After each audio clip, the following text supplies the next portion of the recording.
Words that will comfort me, I am. The words that inspire me, I am. Hello, and welcome to that Oneness Guy podcast, a podcast covering the many aspects and elements that embody oneness, our inherent eternal truth and birthright, reminding us that we are connected to one and all as individualized expressions of one source. I am your host, Danny Rongo, and yes, I am that Oneness Guy. As an author, speaker, and singer-songwriter, I continue to share my unique message of oneness. So, let's get right into podcasting. To words that encourage me, I am. Hello, my friends, and thank you for tuning in to that Oneness Guy podcast, a podcast that highlights so many of today's inspiring minds that include authors, speakers, healers, coaches, artists, so much more, and all in the name of oneness. Today, I'm so very happy to get to know my special guest. I've recently started following her on social media, where I immediately sensed her compassion and her drive to help people. So let me tell you about Transformational Life-Coach Sabrina C. Nelson. Ms. Nelson is keen on being a solutions-driven thought leader with a sharp focus on improving collaboration, creativity, and communication, which has led her to lead with authenticity, transparency, and honesty, both in her professional and personal life. She is committed to building communities through advocacy, strategic planning, and volunteering with organizations committed to uplifting underserved communities. As a result of her efforts, she has received numerous awards for excellence in leadership for her demonstrated commitment to empowering young girls and women, as well as outstanding achievement in her industry and profession. Ms. Nelson assists individuals with becoming the best versions of themselves in both their personal and professional lives. She has coached many individuals that were struggling with uncertainty and pivoting from their current situation to unravel their greatest potential and find their true purpose in life. Ms. Nelson has received the Life Coach of the Year award in London, which is from October of 2019, and that was from her coaching peers. She has been featured in global magazines and co-authored 3 books: The Professional Woman, Leadership, Confidence, and Courage, and also Tough Roads Create Tough People, Volume 2, and also Finding Your Voice, The Assertive and Empowered Woman. She consistently makes direct deposits of encouragement, which I love these. I listen to them every day. Direct deposits of encouragement, inspiration, and motivation with her Sabrina's Motivational Minutes. These are messages and posts on Instagram and Twitter, as well as her Sabrina's Motivational Minutes podcast, which can be heard on Apple Podcasts, Spotify, and Google Podcasts. Now, she has many mottos out there, but this is one that I like the most. She says, one of her mottos is this: I live on purpose and with divine purpose every day. So, my friends in oneness, please say hello to my new friend, Sabrina C. Nelson. Hello, my dear. Hi, Danny. It's so great to be on this podcast with you. I feel honored to be on your Please. Please, the honor and the pleasure is mine. Like I've been saying, you have inspired me in so very many ways, Sabrina. I've been attracted to your warmth, to your compassion. That's what I look for in people giving out messages, and you are all about that. So I know that this is going to be just an excellent, excellent podcast, and I know that my listeners are going to be excited to hear what you have to offer, because this is such a good personal topic nowadays, because there's life coaches out there, but I know that you stand head and shoulders above so many for different reasons. Like I said, the way I'm attracted to you, and I know that some of my listeners will be as well too. So I like to start things off, Sabrina. Give me as much, as little as your background. I want to know, and my listeners are going to want to know, what led you to becoming a life coach that you are nowadays? So what I will say is that we are all coaches in some way, shape, or form, right? We are teachers, and then when we need to learn, we are the student. So for me, after pouring into so many different people without even having a life coaching certification, I just love connecting with people on a substantive level. Because I really care. I really care about their well-being. I care about, if there's something that, I'm able to help them with or to cope with or to get them through to that next,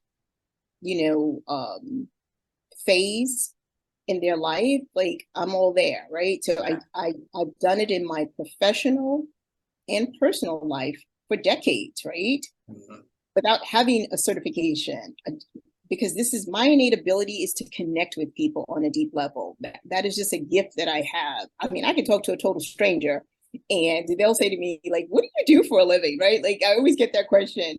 And I would tell them like my title and what industry I work in. I never said that I was, a motivational speaker. I never said that, I'm aspiring to be a life coach, right? Like with my, getting my certification. I never said that. I would always tell them, what do I do for a living? And they were like, are you sure you're not a motivational speaker? So Which it sure sounds like it. right. Well, that's what I'm saying, like to your credit here, you just give that out as someone who's, empowering to such, such a degree. And that's a wonderful thing, Sabrina. Go ahead.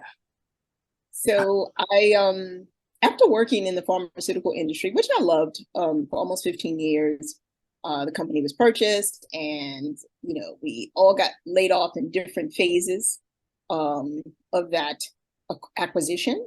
Okay. And so I decided, like, you know what? I've worked, right? Long hours. I've traveled a lot. I've missed out on a lot of things that were really important to me in my personal life. So I just wanted to take a break. And then I started thinking about, like, what else do I want to do that's going to give me my greatest joy and passion, right? Where I wake up every day feeling invigorated and ready to just do something that's going to make a difference in the world. You see, my focus wasn't about me being unemployed and laid off with a severance package, right? My focus is on, okay, what can I do to make a difference in society? I can't tell you, Sabrina, how many times I've heard just my guests and me personally come to what we're doing now based on a door closing. Right? And it gives adage to that. Well, when one door closes, another one opens, obviously. But ain't that the truth, though? Yes, it is. It is so true. And pause, right? The stillness, like it forces you to get still and focus on what sets your soul on fire. Like, what are you so passionate about? Now that you have this free time to focus on your innate ability, right? Your gift, your talent. Everyone has a unique gift and talent. We don't always necessarily gravitate to it, even though there's always a gravitational pull. Calling, right? It's always there. It's always in the stratosphere, right? But we get so busy and distracted with doing other things that we think give us that immediate pleasure or gratification that we just put this unique gift and talent on the back burner. But it always has a way of rearing its head, right? It always comes back to the forefront. Yeah. So for me, our company being acquired was a blessing because God was like, okay, now I want you to focus on your unique ability to connect with people on a substantive level that makes them feel seen, heard, and most importantly, understood. So that's what I was able to do. And so I started looking at different programs that offered accredited programs that offered certifications for life coaching. And yes, it was a financial investment, but I was investing in myself. I was basically saying, I need to acquire the certification. And I kid you not, after 3 lessons into this program, the master coach, she has an MCC, which is a master certified coach. She sent me a message and she said, Sabrina, she said, you're already there. She said, I was almost floored, Danny. I was just like, what is she saying? Like, she said, you are there. She said, the way that you interact with your other classmates and how you add so much value in such a profound way. Like, I know you're already there. You're natural. So I said, well, listen, I said, I'm going to take the course. I want to get the certification. I have to put in the hours. I have to get recommendations, all of that. And she says, I know that you have to do all of that. She said, but you're there. So I was a little surprised about that. Yeah, but you had to be inspired too, right? I was Right? so inspired. Yes, yes. And when I would partner with other classmates, like on assignments, like I would pour into them and say, listen, I can sense that you're about to tap out. I said, I don't know why you're ready to tap out. But what I'm going to say to you is that you got to bet on yourself to win. So I'm going to cheer you on, and it's going to get a little uncomfortable. But guess what? You got to lean into your discomfort to become comfortable. And so, so I was glad that I was able to help some of my classmates, like, not tap out, because we all second guess ourselves, right? We're like, oh, do we really, want to do this? And, are we really going to be good at it once we get this certification or once we get this degree or whatever, right? Like, we all have these moments of this imposter doubt. Yeah. We all do, right? But we're not imposters. We're just trying to figure it out. We're trying to figure out, like, how can we make a difference, right? Because it's not about me, it's about we. It's never about me. It's about the collective and how I can pour into their lives and make those their direct deposits, right? And when I'm centered and grounded and rooted in my spirituality, I know that everything that I do is coming from a higher power, right? It's coming from a divine source that says, like, every day, I kid you not, my mantra after I pray is, please show me and guide me to where you want me to utilize my gift to serve others. How can I serve? How can I serve? How can I be a vessel? Exactly. I call it servant leadership, right? How can I do that? Show me, guide me. Doesn't matter who it is, right? That is something that is a mantra that I repeat every single day. Because it's about we, not just me. It's not about money. It's not about accoutrements and awards. That's great.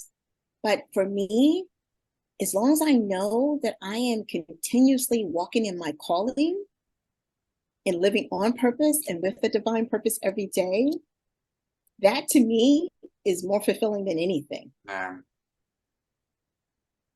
And isn't it ironic too how you said how this all came from your company being merged or purchased? And how some of the dominoes started to fall into place after that, because it was that nice nudge. Sometimes we get the nudge from something intuitive, from a sign. I had something very similar. I worked on Wall Street for 30 years. And I got laid off in 2016. And it was a similar kind of thing. I was like, where am I going now? What am I doing now? Yes, I always had my work, my music, my songs, my spirituality, stuff like that. But it wasn't until that point when other things started to open up, which led me more onto the path that I am now, with books and podcasts and, doing like a theatrical production of Oneness that I did. But I love the irony of that, Sabrina, how when it could go from something that so many of us deem as deep, dark and depressing and down, like I lost my job, I got a divorce, I became ill. It's usually something that catapults us into a phase that we never knew existed. Yes. Right? I will say we didn't know it existed until a spotlight was actually put on it, right? And it's what now, right? It's how are we living our why? What is our why and how What do is we our live why? I love that. it, right? How do I we very live much it? like What is our why and how do we live it? And for me to have this great job, and I had a fantastic supervisor. I reported to the CFO. He was just amazing. He was there for me, with so much, he showed me so much empathy and compassion when I lost my sister and my dad. Like he was just such a great person, just all around. The company, the chairman, just a great man. And so, loss is loss, right? So whether it's a job that you did love, or a career in general, that you loved, a relationship, even friendships, right? Not just that. Yeah, spouses, absolutely. partners, friendships, losses, death, like all of that, we grieve differently when we lose different things. And that's what I learned also, right? So it takes you back to, being rooted in your spirituality, right? That oneness, right? Mind, body, and spirit, like being grounded in that. Because that's really the only thing that's going to get you out the mud. Absolutely. Get you out the mud is that Absolutely. oneness, being grounded and rooted in something bigger than you and more important than you. And so when I look back at all of this, which I'm still friends with a lot of people, we stay in contact with each other. You're my former supervisor. We all stay in contact with each other. Me as well, yeah. And it's just when we think about materialism, right? Because with our jobs, just think about it. You worked on Wall Street. I worked in the pharmaceutical industry. We made a lot of money. I'm not going to lie. I'll speak for myself. I made a lot of money. But what is it? So money can't be more important in titles than my health, because my health is my true wealth, mind, body, and spirit, right? Everything else is icing on the cake. Yeah. So when we look at that and we sit in that and say, okay, now we don't have this title, this amount of money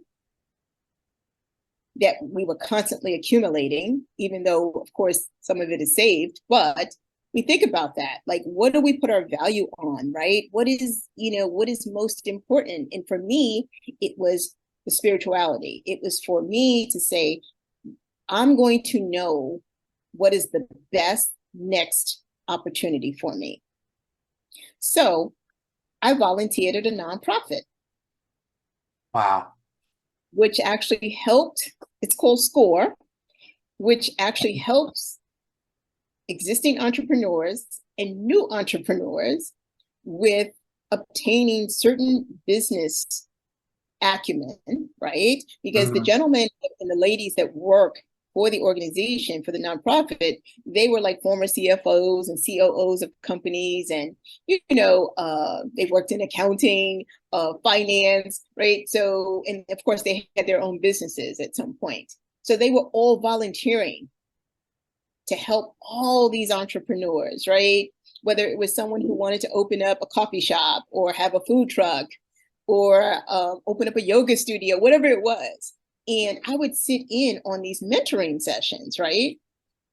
And so just to listen, just to observe. I didn't say anything, I would sit in with some of these other professionals. And then my boss, he said, you have an ability to connect with people. He said, I want you to start not just sitting in on these sessions, but I want you to mentor some of these individuals, right? So I looked at him like, I'm like, okay. And so it felt so good to just pour into other people's dreams, their goals, right? And he said, I want you to become a certified mentor. So also I became a certified mentor, right?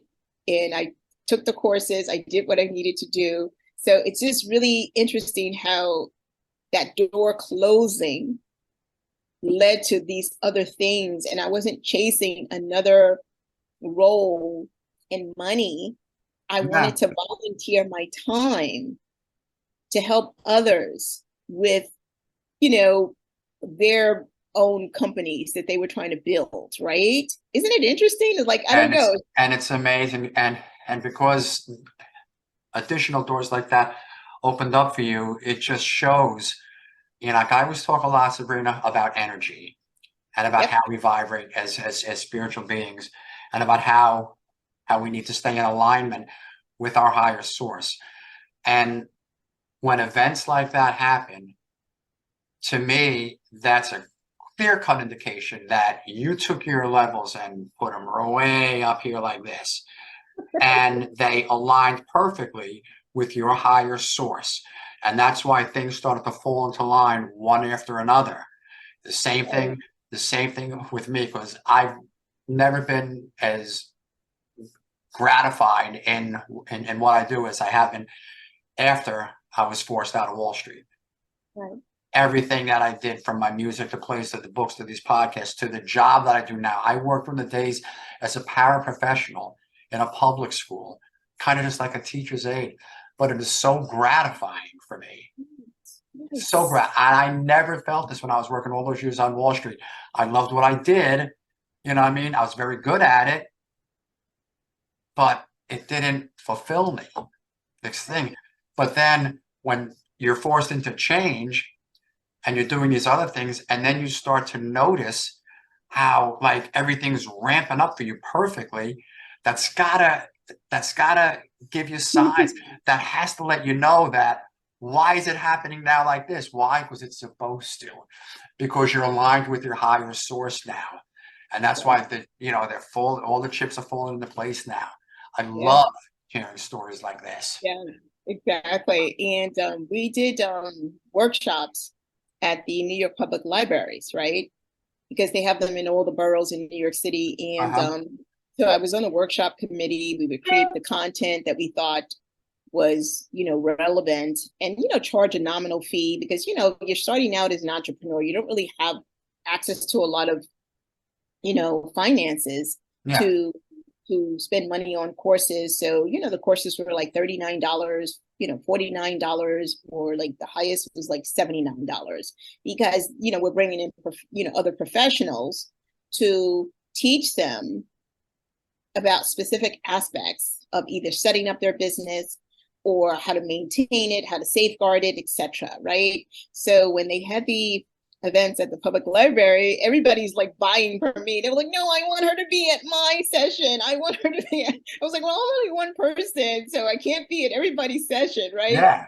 So I would sit in the back of the room to listen to the presenter, to listen to the special guest, to read the room, right? To see if the message that was being conveyed was being received in a specific way, because body language matters. Sometimes it's not what people are saying, it's what they're not saying, right? And are they looking at their phones? Are they writing things down, right? Or are they talking to the next person? So during the 2 breaks that we would have in between those sessions, I would talk to the presenter, I would talk to the colleagues at the nonprofit and say, "Okay, I noticed when you said this, the attendees seemed disinterested. But when you talked more about this, they leaned in, they were taking notes." So I was there to observe and to help. Had a great eye to catch that too. Right? Yeah. Right? So that was, so that's why everybody wanted me to be like at their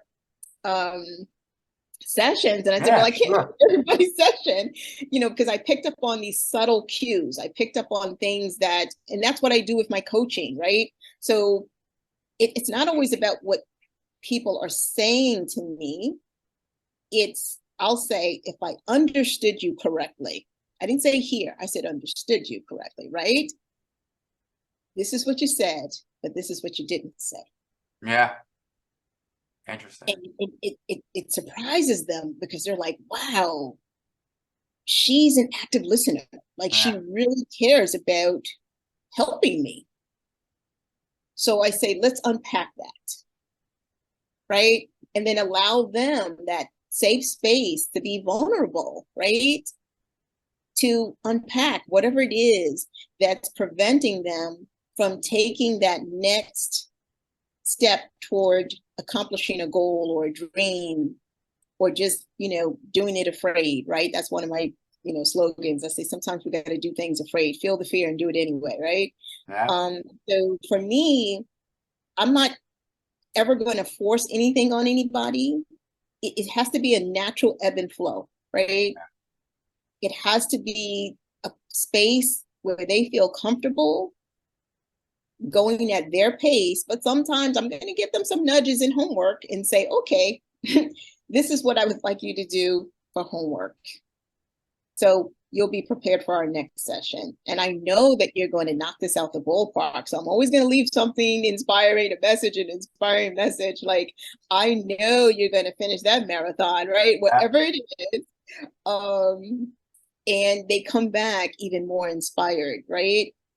And then there's the opposite side of this, because I don't want to glorify life coaching, to the point, but there's this other side where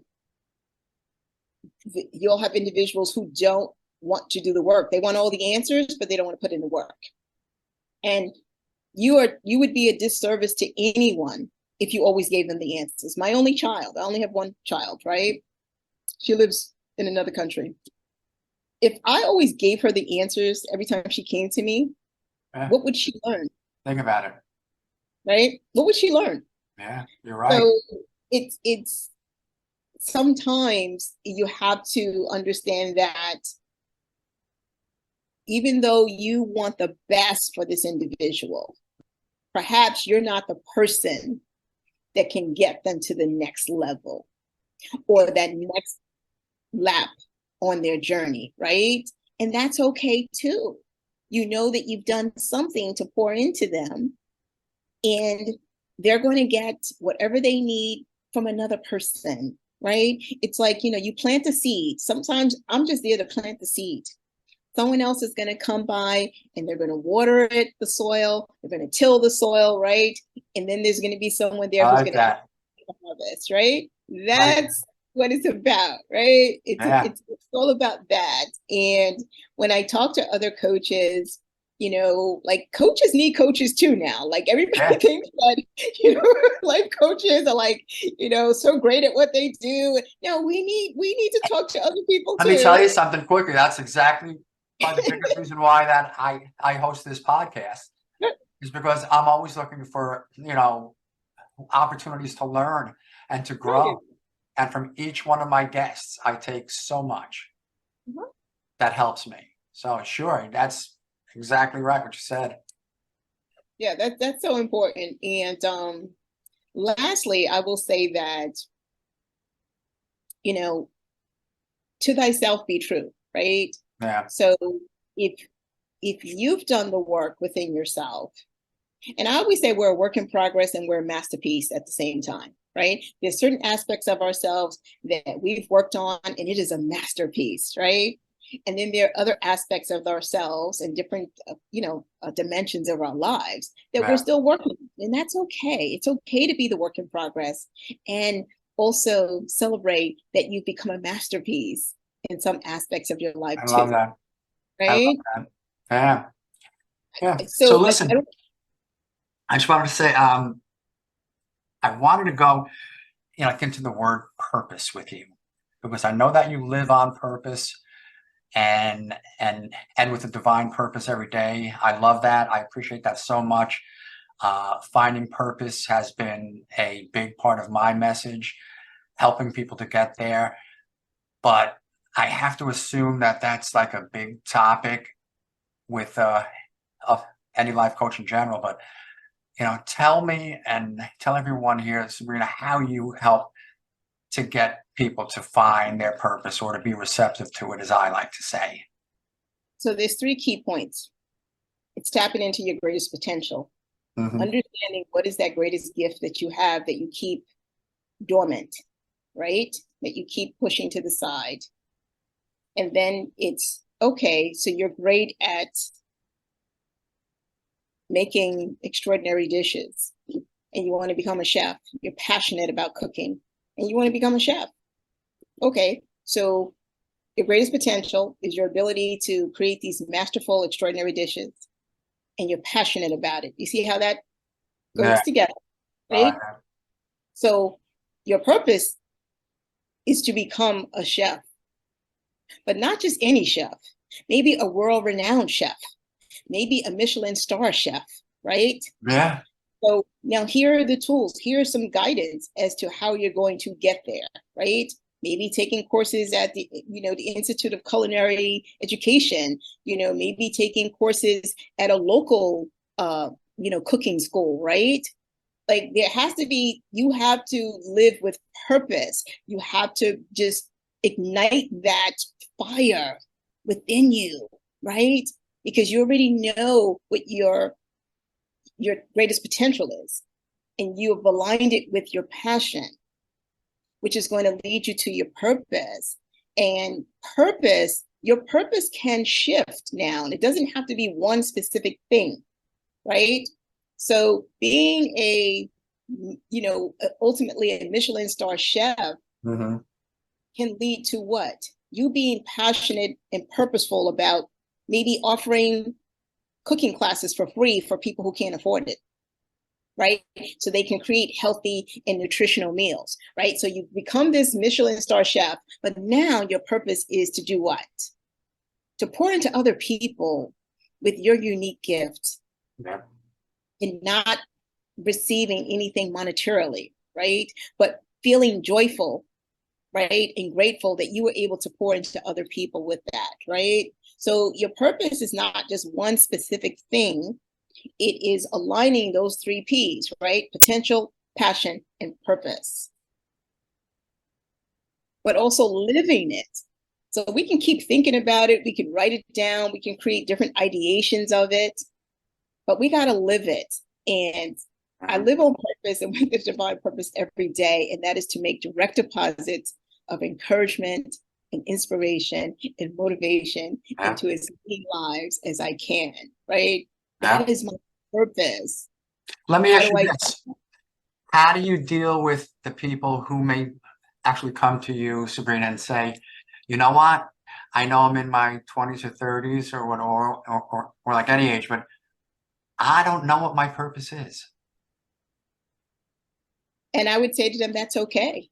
You don't have to figure it out all at once. Yeah. It's okay. And your passion is going to change. At that age, your passion is going to change, right? You might be passionate about one thing today, and 6 months from now, you could be passionate about becoming an influencer. But right now, you work for a tech company and you know how to code.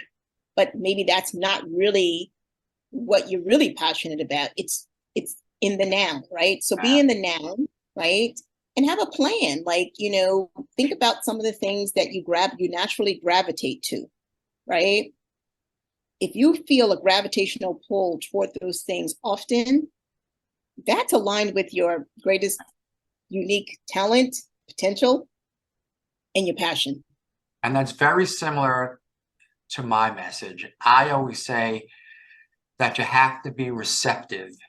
And they say receptive to what, Dan? I say receptive to your intuitive nature, receptive to a calling.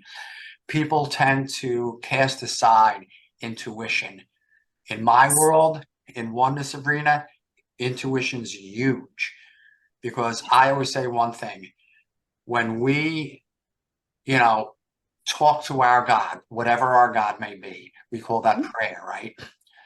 But when your God responds back, I say, what is that? And they say, well, is that prayer too? I'm like, no, that's intuition. Discernment also. Right? Yep. When you get those gut feelings, because that's exactly what it is. It's a physicality. We feel it in our gut. That's your higher source giving you an inclination. Maybe to turn left instead of right, maybe to change careers, maybe to do something, maybe to go up to and talk to that person who you've been afraid to. Yes. But it's very similar to what you said. It's the same kind of message, but you have to be receptive to what you're going to feel, because that will lead you to purpose. Because I always say that your intuition is the GPS of your soul. It is perfect. I love that. Everyone focuses on a GPS system when they're in their vehicles, right? To guide them to where they're going. Not knowing if the road has been closed temporarily or not, the GPS is going to guide you, redirect you if necessary, right? Recalibrate Yep. System. So it's our intuition is the GPS of the soul. And I love your GPS reference, by the way. I just Right? love it. Well, that's like part of the title, like, of my new book, which is The Ways of Oneness, helping to navigate. And ways I spelled similar to how they navigate GPSs. The Ways of Oneness. So thank you for the plug on that. Right? You're right, though. It is a GPS for the soul. Yes, it is. In discernment, I always say, go back to energy, right? Energy doesn't lie.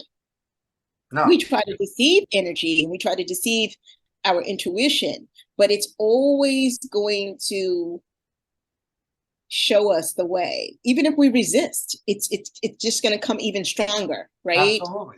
So energy, I learned this by meditating with Deepak Chopra, and he said, if it feels right, it is. If it doesn't feel right, it isn't. It's just that simple. Right. I never really thought about it that way until I heard Deepak Chopra say this, right? Like, it is. So energy doesn't lie. We, the mind, lies to us. The ego gets involved. Yes, the ego gets involved. Exactly, Danny. It's the ego that says, wait a minute, this person is enlightened. They don't need to think about and process and ruminate over these things. They know what they know, right? And then when we start to feel that positive vibrational energy and we're like, okay, we're going for it, right? Then all of a sudden we're like, wait a minute, let me get up my GPS. Let me make sure I'm going the right way. I'm going the right way, yeah. And intuition says, hey, the energy you feel is your intuition. Right? So I just hope that from our discussion today, which was just so amazing, because you're such a just extraordinary person, just in so many ways, you really are, that, you know, people will take away, like, listening to their gut, their intuition, understanding that life is a journey, it's not a destination. Delays are not denials, right? And failure is a good thing, because then it gives us the opportunity to learn something from that. Experience is our best teacher. We get the test first and then the lesson afterward. And we hope that collectively, just these conversations will raise that vibration, right? Throughout, you know, the world, so that people can feel that positivity, so people can actually lean into their divine purpose in life and understand that together, all of us can make a difference in some way, shape, or form. It's just like whatever we post, I don't care if it's one person that likes it, 20, 50 people, it doesn't matter. If I know I've reached one person, then guess what? I've lived on purpose and with a purpose that day. Yeah. Right? And I just hope that so many listeners, you know, get so many nuggets of wisdom that they can use in their everyday life to forge ahead and live on purpose and with a divine purpose. That's so beautifully said. I love that. And I love the fact that you tied in some of our spiritual messengers, like Deepak. Are there any other spiritual gurus, messengers, like throughout your life that you've tied into your practice to any degree? I love Joel Osteen, and I'll tell you why I love Joel Osteen, because he breaks down the word in very practical. So he could be talking to a millennial, he could be talking to an 8-year-old, he could be talking to a 50-year-old, 60-year-old, or 90-year-old. And each person that, like, he speaks to everybody, right? The way that he breaks down the word, right? Scripture. And then I also like Joyce Myers and T.D. Jakes. Now, T.D. Jakes comes in like a bulldozer, right? Like, he's not everybody's cup of tea, right? But each one has their own unique gift and way of providing a message. Like, for instance, TD Jakes, when I was going through my healing process of grieving the loss of my dad and my sister, this was like a year and a half into it. And I was listening to him. I was doing things around the house. And he said, you will receive your breakthrough in your brokenness. Wow. I stopped everything I was doing to stare at the television. Wow. That's what he said. And that was like my breakthrough moment. In your brokenness. That's what he said. How true is that? Right? It was divine timing. It was meant for me to have the TV on that spiritual channel. Yeah. While I was doing chores in my home. Oh, I've always said there are no accidents in a perfect universe. Right. So, in any given moment, Danny, we can receive an epiphany. It could even be from a child. Like, children are, they have such innocent and pure hearts, right? So, the things that they say, it's not to harm anybody. It's not to hurt anybody's feelings. Like, they're just saying whatever they think. Out of the mouths of babes, right? And yeah. So that's all I wanted to say. It's right though, because you think about it. Do we ever really know when there's going to be something that's meant for us to see or to hear? We never know. Mm-hmm. But if something does strike us, we just have to be receptive for it.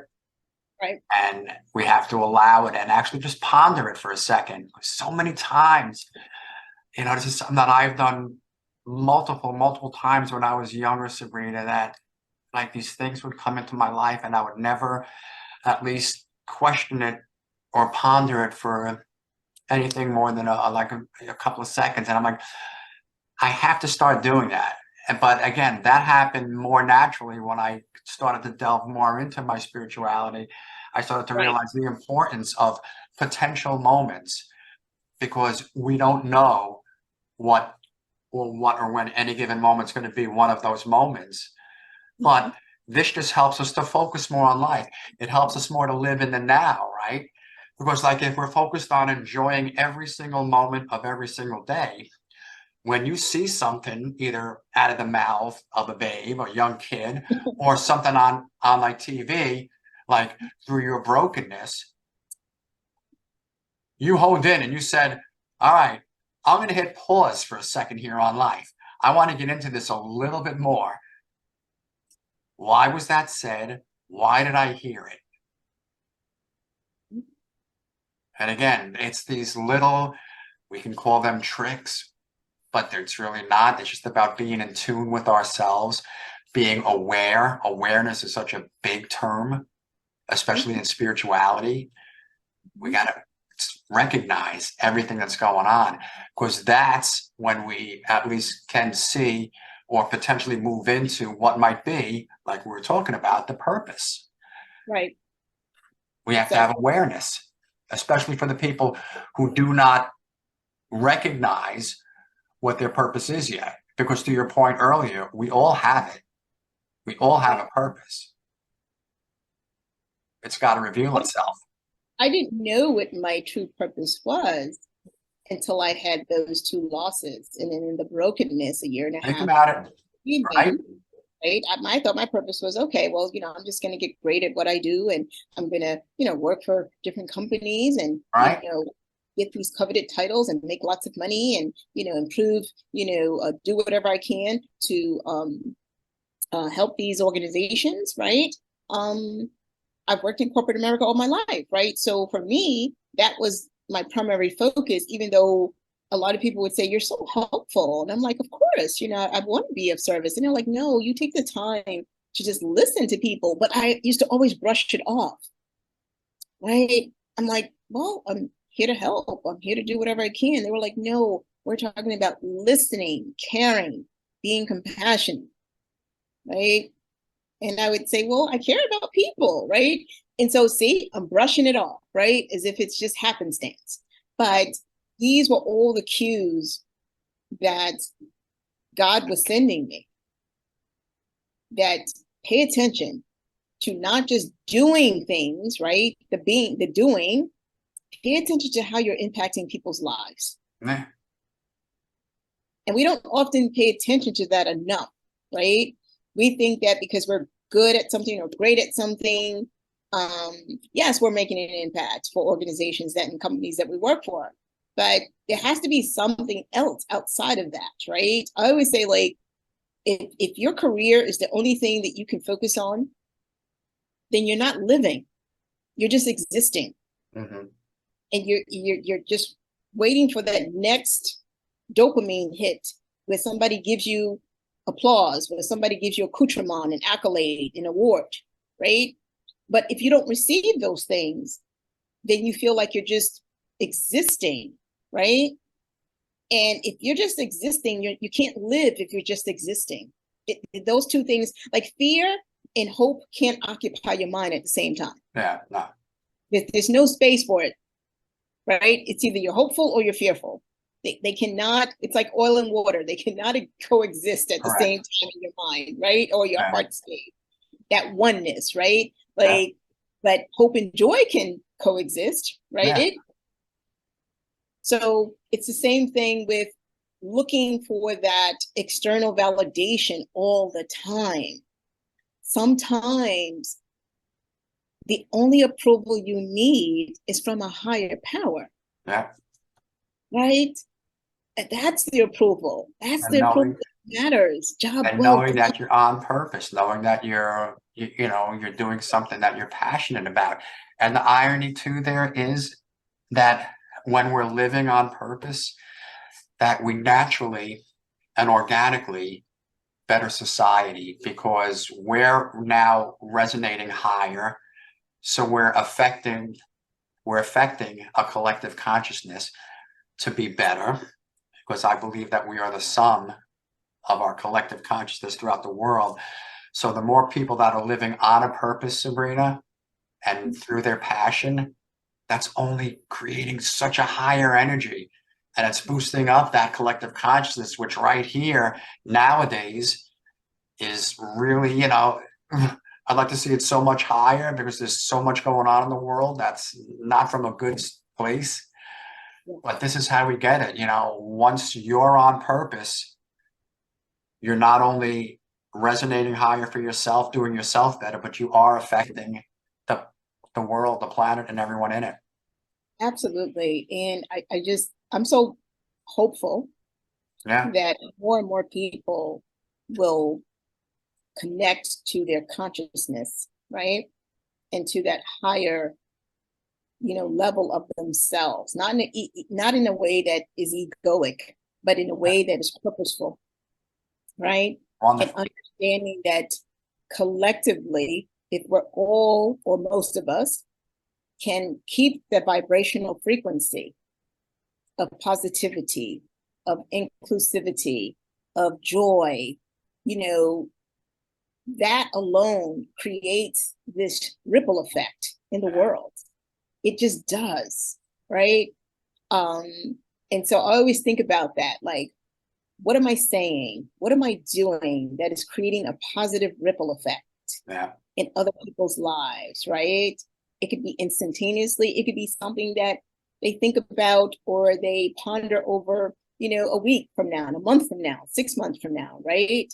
But as long as I know within my heart that my intention is always to pour into other people in the best way, to leave them a little bit better off than the way that I initially met them, engaged them, spoke to them, that is my greatest joy. Like that is my purpose, right? I'm living on purpose. So that, to me, if we can, each one of us can try to just do one thing each day to add to that higher vibrational frequency and level of consciousness. Wouldn't that be wonderful? Right, we could experience that shift in the world. Because it's going in that direction, Sabrina. It is. It's it's a slow process of it, but I have to firmly believe that we are. I think all the events of 2020 and the pandemic and stuff, I said, like, I always thought that was a huge tipping point, because it forced people to go within, because you Yeah. were locked down. You're like, all right, I'm going to start, this is so, to me, that was almost like a clarity for humanity, as I like to say. Yes. But it's going there, and people like yourself and services like you're offering, you're in touch with your higher self. You're vibrating. You're part of the high vibe tribe, my friend. Whether you know it or not, you are that high vibe tribe. Give it up. That's you, Sabrina Nelson. But listen, my friend, do me a favor right now. Please let my listeners know how to stay in touch with you and all things Sabrina C. Nelson and everything. Please, I'll be sure. So they can, of course, tune into my posts on Instagram, which I post more often. And of course, they can also check me out on Twitter. Mhm. They can also schedule a 30-minute discovery session to see Awesome. if there's something that I can do to assist them, right? By going onto my website, www.transformationallifecoaching.com. Okay. And they can even watch my stories, because sometimes I post things on my stories on Instagram that I think would be helpful to individuals that, perhaps like it's something that somebody else that I read, a post that I read, from someone else. And it was Wow. very profound. It was poignant. It was, I'm all about the sharing. Yeah, absolutely. exactly. I'm all about sharing other people's, content that I believe would be most helpful to the collective, And sometimes I just post funny things, because I'm a fun and adventurous person too. So Have to be. I'm all about that myself, because I have to stay lighthearted, like as we spoke yes, prior yes. to prior We to the can't be show here. serious all the time. We Yeah. gotta have fun and just infuse that humor. I was at Stu Leonard's the other day, and I posted it, and I didn't know this gentleman was actually Bon Jovi's son, who was Really? hosting his wine tasting. I didn't know that this was Jesse. I just know that I was going to Stu Leonard's to buy wine, because I like rosés. I like bringing it over to people's homes and gatherings. And I tried the wine, His and father has his own wine. Actually has his own rosé. well, Jesse was promoting it at Stu Leonard's. It's called Bleep. I don't want to. This was Yeah. on your podcast, but I didn't know that was. I didn't even know who he was, and so because I do know a lot about wine, so I smelled it, and then I just had 2 sips, and I said, this tastes like a wine that was produced in the Burgundy region of France. And he said, oh my God. He said, are you from Wine Spectator? I said, no, I'm just a customer. He said, it's one region over from the Burgundy region in France. So I had guessed I was one region Wow. away from Good, where the wine. So we just started talking, but I still didn't know who he was, Danny. Wow. Okay. So I was wondering why everybody wanted to take pictures with him, and I didn't understand like why he had the pink shades on the table, which is the shades that Bono wears, Yeah. I mean, Bon Jovi, I said Bono. Yeah, Bon Jovi wears. So I'm like, wait a minute. Okay, now I'm putting 2 and 2 together.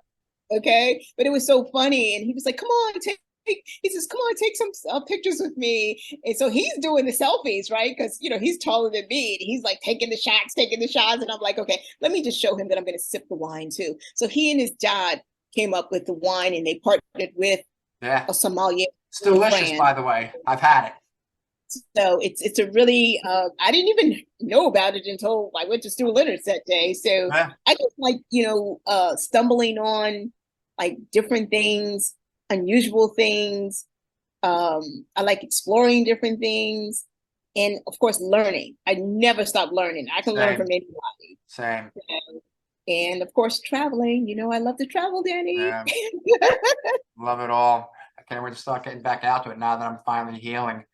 That's great. That's great. No, appreciate that. But listen, Sabrina, I cannot thank you enough. Thank you. You are a beacon, my friend. of light, of compassion, Aw. of insight. It's been such a pleasure just getting to know you. But thank you so much again, and to all my friends out there again listening. Thank you as always for tuning in to the podcast I call That Oneness Guy. I appreciate, as always, as you continue to tune in and allow me to share my message of oneness and to share some of these spiritual gifts and insight that guests like Sabrina are so kind enough to share. But this has been episode number 55, an interview with Transformational Life-Coach Sabrina C. Nelson. So until next time, my friends, I am Danny Rongo, and you know me as That Oneness Guy. Thank you for that. And please look for my next show. And know that, as always, I send you peace, love, light, and continued oneness. Namaste. Namaste. The words that will comfort me, I am. I thank you again for listening to That Oneness Guy podcast. Please take a moment to subscribe to this feed wherever you may be listening to or watching this podcast. And please look me up and follow me on social media. You can find That Oneness Guy on Instagram, Facebook, YouTube, and Twitter. Just search for That Oneness Guy. And finally, to stay in touch with all things oneness, my books, and performances, please visit my websites, thatonenessguy.com and dannyrongo.com. In closing, remember this: oneness is not a religion. You can call it a spirituality, but it is more than that. It is a truth and a knowing.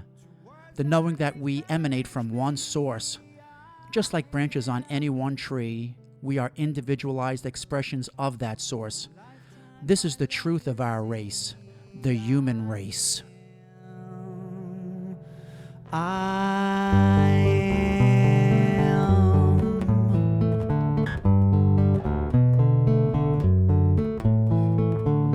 I am one of many who have come to sing their song, yeah.